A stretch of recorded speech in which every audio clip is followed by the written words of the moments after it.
আলহামদুলিল্লাহ নাহমাদুহু ওয়া নুসাল্লি আলা রাসূলিল কারীম আম্মা বা'দ।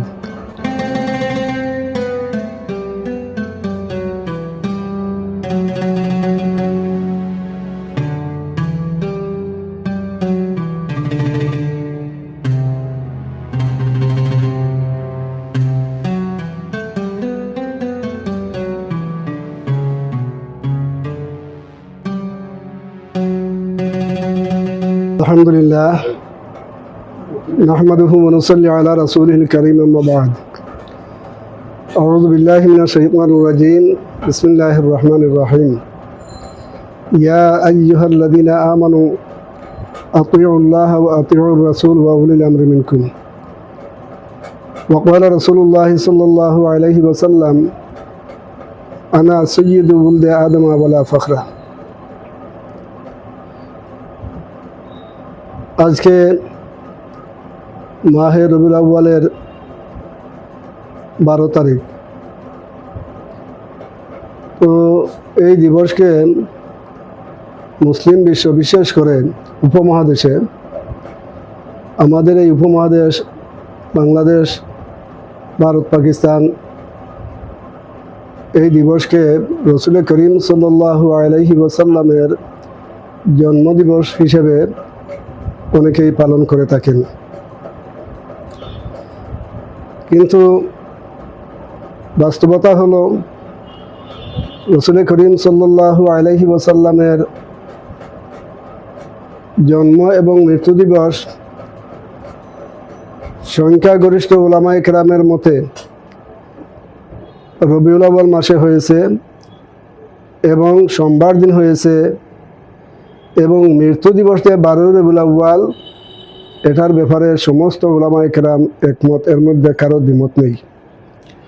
সবাই এক বাক্যে লিখেছেন, স্বীকার করেছেন যে রসুল করিম সাল্লাল্লাহু আলাইহি ওয়াসাল্লাম 12 রবিউল আউয়াল মাসের সোমবার দিন তিনি ইন্তেকাল করেছেন, অর্থাৎ দুনিয়া থেকে তিনি বিদায় নিয়েছেন। আর জন্মের ব্যাপারে 4-5টা মতামত পাওয়া যায়। 8 রবিউল আউয়াল, 9 রবিউল আউয়াল, 10 রবিউল আউয়াল, এমনকি 11 রবিউল আউয়াল, এমনকি 12 রবিউল আউয়াল। নির্ভরযোগ্য উলামায়ে কেরামের মতে 9 রবিউল আউয়াল, এবং আরও একটা মত বেশি পাওয়া যায় 8 রবিউল আউয়াল। 12 রবিউল আউয়ালের ব্যাপারে একমত কেহ হতে পারেন নাই। কিন্তু অনেক ব্যাপার আছে আমাদের সারা বিশ্বের মধ্যে, যেটা প্রচলিত হয়ে যায়, প্রসিদ্ধ হয়ে যায়, মানুষ এটাকেই বেশি গ্রহণ করে থাকে, অন্যটা গ্রহণ করতে দ্বিধাগ্রস্ত থাকে। তো জন্মদিবস, মৃত্যু দিবস, এটা তো প্রত্যেক মানুষের সাথে আছেই। বড় হন, ছোট হন, নারী হন, পুরুষ হন, ধনী হন, গরিব হন, রাজা হন, বাদশাহ হন, আমির হন, ফকির হন, সবারই একটা জন্মদিবস আছে আর মৃত্যু দিবসও আছে। ঠিক সেই ধারাবাহিকতায় প্রিয় নবী মুহাম্মদুর রাসূলুল্লাহ সাল্লাল্লাহু আলাইহি ওয়াসাল্লাম, সৃষ্টির সেরা, খুদার পেয়ারা, সরদার দুজাহান, আশরাফুল আম্বিয়া, আশরাফুল মুরসালিন মুহাম্মদুর রাসূলুল্লাহ সাল্লাল্লাহু আলাইহি ওয়াসাল্লাম, তিনিও এই দরাদমে জন্মগ্রহণ করেছেন এবং মৃত্যুবরণও করেছেন। এই জন্ম দিবস এবং মৃত্যু দিবস আমরা যে গোটা করে পালন করে থাকি, কোরআন এবং হাদিসের আলোকে তার কোনো তাৎপর্য নাই। আমরা যদি রসুল করিম সাল্লাল্লাহু আলাইহি ওয়াসাল্লামের সিরাতকে সামনে রাখি, ইসলামের নির্ভরযোগ্য ইতিহাসকে সামনে রাখি, হাদিসকে সামনে রাখি, তাহলে দেখব যে রসুল করিম সাল্লাল্লাহু আলাইহি ওয়াসাল্লাম তার জীবদ্দশায়ও কোনোদিন জন্মদিবস বা মৃত্যু দিবস, মৃত্যু তো জীবদ্দশায় হয় না, জন্মদিবস এরকম গোটা করে পালন করেন নাই। হাদিস শরীফে পাওয়া যায় রসুল করিম সাল্লাল্লাহু আলাইহি ওয়াসাল্লাম তার জন্মের দিন, যে সোমবার দিন, যেটা বলেছিলাম যে জন্ম এবং মৃত্যু সোমবার দিনই হয়েছে, এই সোমবার দিন তিনি শুকরিয়া হিসাবে রোজা রাখতেন। কিন্তু কোনো সাহাবায়ে কেরামকে, কোনো সাহাবিকে এটা নির্দেশ দেন নাই, ভবিষ্যৎ উম্মত কেউ নির্দেশ দেন নাই যে তোমরাও আমার জন্মদিবসে রোজা রাখো বা মৃত্যু দিবসে রোজা রাখো। তিনি শুকরিয়া হিসাবে রোজা রেখেছেন। বেশ থেকে বেশ হাদিস শরীফে এটাই পাওয়া যায়। এরপর আমরা দেখি হযরত আবু বকর সিদ্দিক রাদিয়াল্লাহু তাআলা আনহু খেলাফত প্রায় 2.5 বছর, উমর ফারুক রাদিয়াল্লাহু তাআলা আনহুর খেলাফত 10 বছর, উসমান গনি রাদিয়াল্লাহু তাআলা আনহুর খেলাফত 12 বছর, হযরত আলী রাদিয়াল্লাহু তাআলা আনহুর খেলাফত 6 বছর। মোট কথা প্রায় 30 বছর পর্যন্ত রাসূল করিম সাল্লাল্লাহু আলাইহি ওয়াসাল্লামের ইন্তেকালের পর 30 বছর পর্যন্ত কোনো একটি বছর কোনো সাহাবী বা কোনো এলাকা, কোনো দেশ জন্মদিবস বা মৃত্যু দিবস পালন করেন বলে এরকম কোনো ইতিহাসে নাই।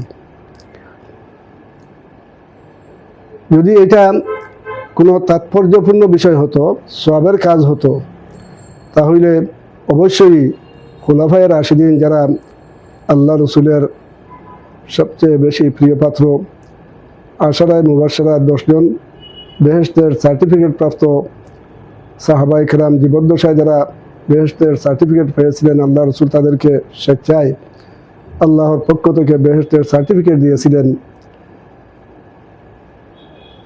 তারা অবশ্যই কেউ না কেউ আল্লাহ রসুলের জন্মদিবস মৃত্যু দিবস পালন করতেন, কিন্তু করেন নাই। এরকম খুলাফায়ে রাশিদিন তাদেরও জন্মদিবস মৃত্যু দিবস কেউ পালন করেন নাই। তো এটার সূত্র কোত্থেকে আসলো এটাও আমাদের জানা অবশ্যই দরকার। প্রায় 600 হিজরি পর, আল্লাহ রসুলের ইন্তেকালের বা হিজরতের 600 বছর পর, ইরাকের এক এলাকার মধ্যে কেউ বলছেন উনি বাদশাহ ছিলেন, কেউ বলছেন যে মজজুব, মানে আল্লাহ প্রেমে বিভোর, রসুল প্রেমে বিভোর এক ব্যক্তি, তিনি এটা সূচনা করেছিলেন। তো এই থেকে সারা বিশ্বে আল্লাহ রসুলের জন্মদিবস পালিত হয়ে আসছে। এবং সঠিকভাবে আমি যেটা বলতে চাচ্ছি, 12ই রবিউল আউয়াল আমরা জন্মদিবস পালন করি, আসলে 12ই রবিউল আউয়াল এটা নিশ্চিত জন্মদিবস না, নিশ্চিত মৃত্যু দিবস, এটা কোনো সন্দেহ নেই। জন্মদিবসের ব্যাপারে কেউ 8, কেউ 9, কেউ 10, কেউ 11 রবিউল আউয়াল বলেছেন। যেটাই হোক, প্রিয় নবী মুহাম্মদুর রাসূলুল্লাহ সাল্লাল্লাহু আলাইহি ওয়াসাল্লাম আমাদের আইডল, আমাদের মডেল। আল্লাহ পাক রব্বুল আলামিন আমার তিলাওয়াতকৃত পঠিত আয়াতের মধ্যে বলছেন, ইয়া আইয়ুহাল্লাযীনা আমানু আতিউল্লাহ ওয়া আতিউর রাসূল ওয়া উলিল আমরি মিনকুম। হে ঈমানদারেরা, তোমরা আল্লাহর কথার অনুসরণ করো এবং রাসূলের কথার অনুসরণ করো, এবং তোমাদের মধ্যে যারা ধর্মীয় জ্ঞানী ব্যক্তিত্ব তথা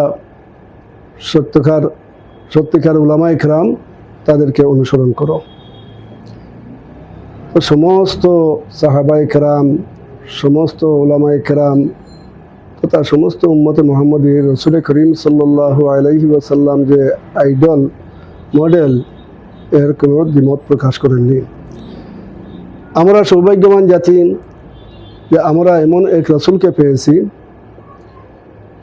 যে রাসূল সৃষ্টির সেরা, আশরাফুল আম্বিয়া, আশরাফুর রসুল, আশরাফুল মখলুকাত, যার উম্মত হওয়ার জন্য হযরত ঈসা আলাইহিস সালাতু ওয়াস সালামের মতো নবী আকাঙ্ক্ষা পোষণ করেছিলেন যে আল্লাহ আমাকে যদি নবী না বানিয়ে মুহাম্মদুর রাসূলুল্লাহ সাল্লাল্লাহু আলাইহি ওয়াসাল্লামের উম্মত হিসাবে দুনিয়াতে প্রেরণ করতেন, তাহলে কতই না ভালো হতো। আল্লাহ পাক রব্বুল আলামিন হযরত ঈসা আলাইহিস সালাতু ওয়াস সালামের এই আকাঙ্ক্ষাকে এমনভাবে কবুল করেছেন, হাদিস শরীফে আসছে যে কিয়ামতের আগে আগে ইমাম মাহদি আসার পর হযরত ঈসা আলাইহিস সালাতু ওয়াস সালাম 4th আসমান থেকে তিনি অবতরণ করবেন দামেস্কের জামে মসজিদের মিনারে জিবরাইল এবং মিকাইল ফেরেশতাদের কাঁধে ভর করে। যেহেতু তিনি এখন পর্যন্ত জীবিত আছেন, যদিও ইহুদিরা একথা দাবি করে থাকে যে হযরত ঈসা আলাইহিস সালামকে তারা হত্যা করেছে, ফাঁসির কাষ্ঠে ঝুলিয়েছে। নাসারাও তা অনেকটা বিশ্বাস করে, ফাঁসির কাষ্ঠ দিয়ে তারা এটা একটা নিদর্শন প্রকাশ করে যে এভাবে আমাদের নবী ঈসা আলাইহিস সালামকে ফাঁসির কাষ্ঠে ঝুলিয়ে হত্যা করা হয়েছে। কিন্তু তাদের এই ভ্রান্ত মতবাদকে আল্লাহ পাক রব্বুল আলামিন কোরআনে কারীমের মধ্যে খণ্ডন করেছেন, ওয়ামা কাতালুহু ওয়ামা সালাবুহু ওয়ালাকিন শুব্বিহা লাহুম, যে আমার নবী ঈসা আলাইহিস সালামকে তারা হত্যাও করেনি, শুলিতে চড়াতেও পারেনি, বরং হযরত ঈসা আলাইহিস সালামের একটা প্রতিচ্ছবি তাদের সামনে ভাসছে, দৌড়িয়ে নিয়েছিল হত্যা করার জন্য। তাকে ঈসা আলাইহিস সালামের রূপে রূপান্তরিত করে দিয়েছিলেন, আর তারা ভুলবশত ওনাকে ঈসা মনে করে তারা ফাঁসির কাষ্ঠে ঝুলিয়েছিল, মনে করেছে যে ইনি ঈসা, বাস্তবে উনি ঈসা না। তো এই ঈসা আলাইহিস সালামের মনোবাসনা যে একটা আকাঙ্ক্ষা করেছিলেন, সেই আকাঙ্ক্ষা কিয়ামতের আগে আগে ইমাম মাহদী আলাইহিস সালাম যে সময় আসবেন, তখন তিনি এই পৃথিবীতে অবতরণ করবেন এবং তিনি সেই সময় নবী হিসাবে আসবেন না, আসবেন উম্মতে মুহাম্মদী হিসাবে।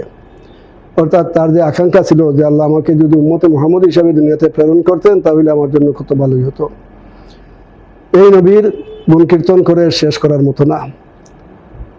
নবীর নামটাও অত্যন্ত অত্যন্ত অভূতপূর্ব আশ্চর্যজনক নাম, মুহাম্মদ। আসলে ওনার নাম, আল্লাহর নাম যেভাবে 99টা সিফতি নাম, মুহাম্মদুর রাসূলুল্লাহ সাল্লাল্লাহু আলাইহি ওয়াসাল্লামেরও নাম একটা না 99টা নাম আছে। প্রসিদ্ধ 3টা নাম, আহমদ, মুহাম্মদ, আহমদ, মাহমুদ। মুহাম্মদ দুনিয়াতে প্রসিদ্ধ, আহমদ আসমানে প্রসিদ্ধ, এবং হাসরের মাঠে তিনি মাহমুদ হিসাবে প্রসিদ্ধ হবেন। আহমদ, মুহাম্মদ, আহমদ, মাহমুদ,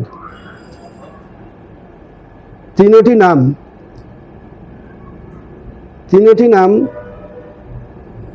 এমন অর্থবোধক, একই অর্থবোধক প্রায় প্রশংসিত, সর্বাধিক প্রশংসিত।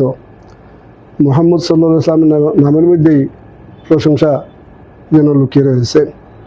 তার প্রশংসা, তার গুণ কীর্তন করে শেষ করার মতো নয়। তিনি পিতার নাম আব্দুল্লাহ। আব্দুল্লাহ দেখেন হাদিস শরীফে আসছে যে সর্বোত্তম নাম হইল আব্দুল্লাহ, এরপরে আব্দুর রহমান। আব্দুল্লাহ দেখেন, আব্দ মানে বান্দা, আল্লাহ তো আল্লাহই, তার নাম হইল আল্লাহর বান্দা। তো সর্বোত্তম নাম হইল ওনার পিতার। যেহেতু তিনি সর্বোত্তম নবী, তাই সর্বোত্তম পিতার ঔরসেই তিনি জন্মগ্রহণ করেছেন। মাতার নাম আমিনা। আমিনা মানা শান্তি, নিরাপত্তা মৃত্যু। তো আমিনা, এই আমিনার গর্ভে তিনি ছিলেন এবং অত্যন্ত শান্তভাবে ছিলেন।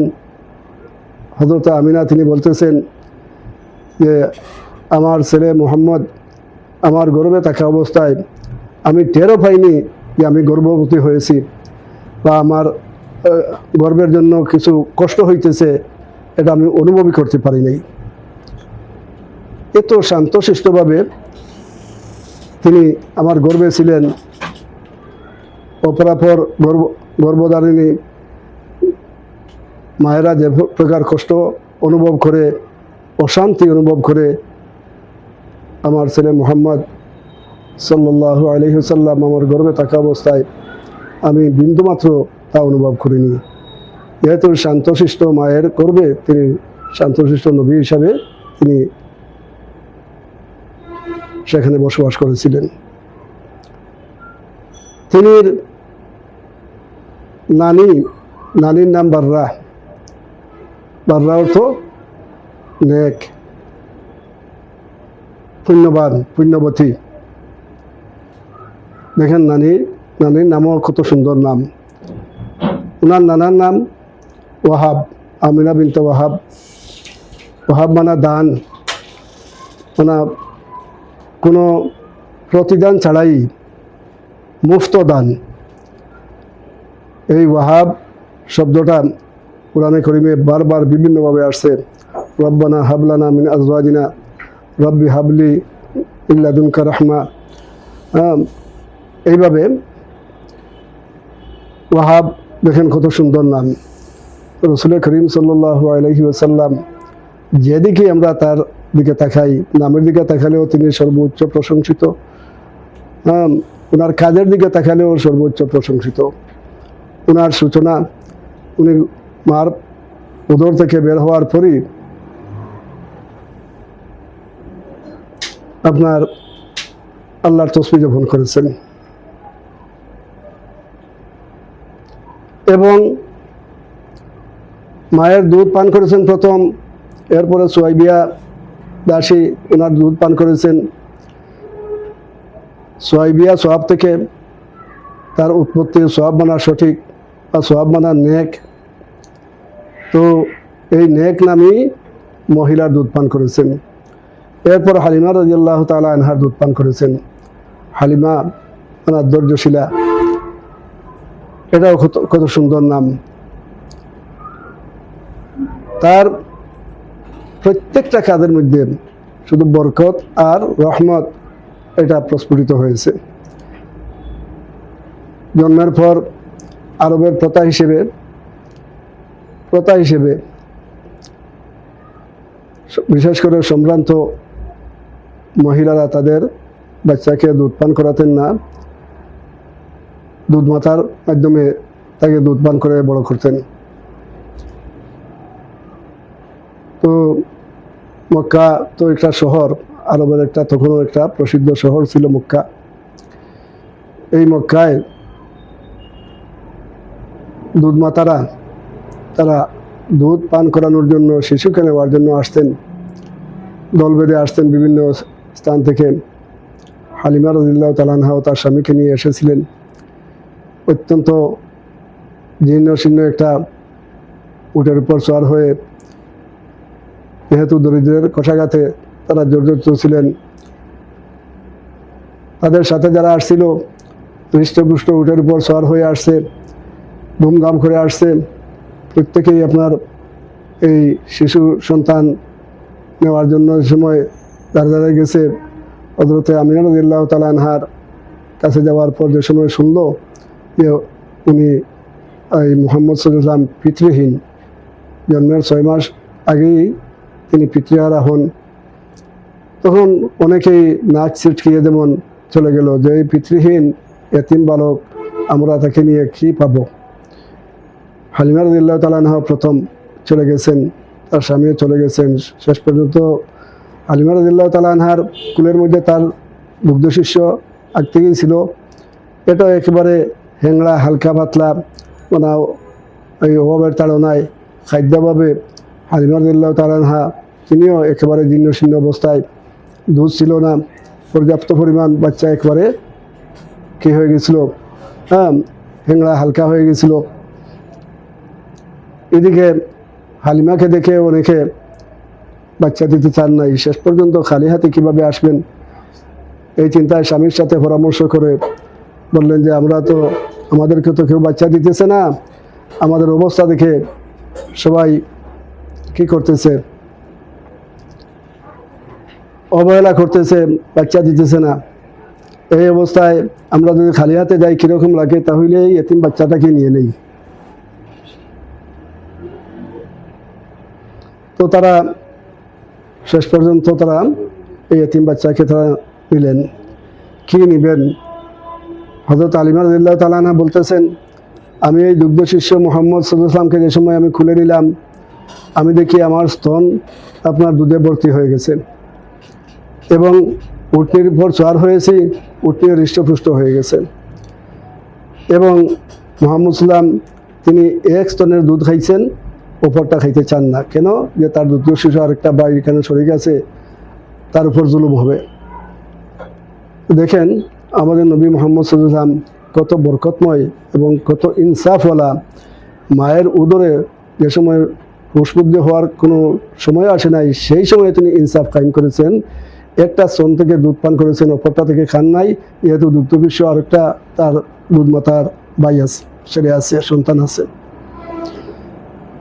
এইভাবে মানে যে সময় সবাই ওনাকে ফেলে চলে এসেছিল আগে আগে, পরে দেখা যায় সবার আগে হালিমা রাদিয়াল্লাহু তাআলা আনহার উটনি বাড়িতে এসে পৌঁছে গেছে। রেখে গিয়েছিলেন মানে এই বকরির পাল যারা একেবারে আপনার এই খাদ্যভাবে হাড্ডিসার শূন্য, এসে দেখেন তারাও হৃষ্টপুষ্ট হয়ে গেছে। এইভাবে আল্লাহ রাসূল সাল্লাল্লাহু আলাইহি ওয়াসাল্লামের প্রত্যেকটা উদাহরণ শুধু রহমত এবং বরকতময়। এই জন্যই তো আল্লাহ পাক রব্বুল আলামিন বলেছেন কোরআনে কারীমের যে আয়াত আছে, ওয়ামা আরসালনাকা ইল্লা রাহমাতাল লিল আলামিন, আমি আপনাকে হে নবী সমস্ত বিশ্ব জগতের রহমত হিসাবে আপনাকে প্রেরণ করেছি। কথা লম্বা হয়ে যাবে, দীর্ঘ কথার বলার অবকাশ নেই, সংক্ষেপ করতে হচ্ছে। আমরা ভাগ্যবান, সৌভাগ্যবান, কতটুকু সৌভাগ্যবান তা বলে শেষ করার মতো না। আমি বাসা হারিয়ে ফেলতেছি, এত সৌভাগ্যবান যে এই নবীর উম্মত হতে পেরেছি। আমরা যদি নবীর আদর্শকে গ্রহণ করি, আমরা কোরআন এবং হাদিসকে যথাযথভাবে মেনে চলি, আমরা যদি সত্যিকার উলামায়ে কেরামের কথাকে মেনে চলি, তাহলে অপুরন্ত রহমত, অপুরন্ত বরকতের আমরা লাগি হব নিঃসন্দেহে, এর মধ্যে কোনো সন্দেহ নেই। যে যত বেশি রাসূল করিম ইসলামের উপর দুরূদ শরীফ পড়বেন, যে যত বেশি রাসূল ইসলামের অনুকরণ করবেন, সে তত বেশি শাফাতের অধিকারী হবেন। আমরা শুধু 12ই রবিউল আউয়াল দেখে চললে হবে না।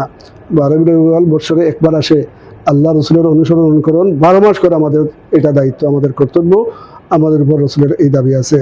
আল্লাহ পাক রব্বুল আলামিন আমাদেরকে এই সংক্ষিপ্ত আলোচনা বুঝার, শোনার তৌফিক দান করুন। আমিন। ওয়া আখিরু দাওয়ানা আলহামদুলিল্লাহি রাব্বিল আলামিন।